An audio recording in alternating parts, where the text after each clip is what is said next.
শ্রীপুরে smart Bangladesh বিনির্মাণে আমাদের করণীয় শীর্ষক মতবিনিময় সভা। নিজস্ব প্রতিনিধি আশরাফ হোসেন পল্টুর ভিডিও প্রতিবেদনে থাকছে বিস্তারিত। মাগুরার শ্রীপুর উপজেলা পরিষদ মিলনায়তনে বুধবার দুপুরে উপজেলা পরিষদ সম্মেলন কক্ষে স্মার্ট বাংলাদেশ বিনির্মাণে আমাদের করণীয় শীর্ষক মতবিনিময় সভা অনুষ্ঠিত হয়েছে। মাগুরা জেলা তথ্য অফিসার পাভেল দাসের সভাপতিত্বে আলোচনা সভায় প্রধান অতিথি হিসেবে উপস্থিত ছিলেন উপজেলা নির্বাহী অফিসার মোসাম্মদ মমতাজ মহল। অনুষ্ঠানের শুরুতে মূল প্রবন্ধ উপস্থাপন করেন জেলা তথ্য অফিসার পাভেল দাস। অন্যদের মধ্যে অতিথি হিসেবে উপস্থিত থেকে বক্তব্য রাখেন শ্রীপুর থানার ওসি তদন্ত গৌতম ঠাকুর, শ্রীপুর প্রেস ক্লাবের সভাপতি ডক্টর মুসাফির নজরুল, সমাজসেবা কর্মকর্তা ওয়াসিম আকরাম, বীর মুক্তিযোদ্ধা সাইফুল ইসলাম ঝন্টু, বীর মুক্তিযোদ্ধা শফিউদ্দিন জোয়ারদার।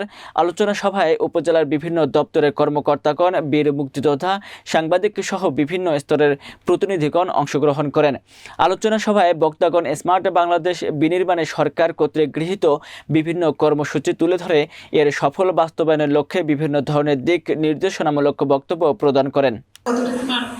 আরো দীর্ঘদিন আমরা আরো স্মার্ট হব, তাই না? আমাদের চিন্তা ভাবনা স্মার্ট হবে, আমাদের কার্যাবলীতে স্মার্ট হবে, আমাদের কোড অফ কন্ডাক্টে স্মার্ট হবে, আমাদের যে মানে অফিসিয়াল কার্যক্রম সেগুলোতে আমরা স্মার্ট হবো, কতটা দ্রুত আমরা সেবা দিতে পারবো মানুষকে সেটা বের করে আনাটা এটা একটা স্মার্টনেস।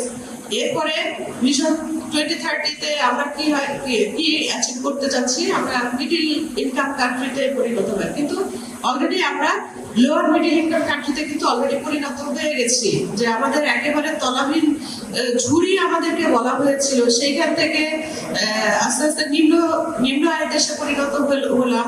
নিম্ন আয়ের দেশে মানে আয় অন্তত হয়, সেটা উচ্চ হোক, মধ্যম হোক আর নিম্ন হোক, তাহলে নিম্ন আয়ের দেশে আমরা পরিণত হওয়ার পরে নিম্ন মধ্যম আয়ের দেশে এখন আমরা আছি।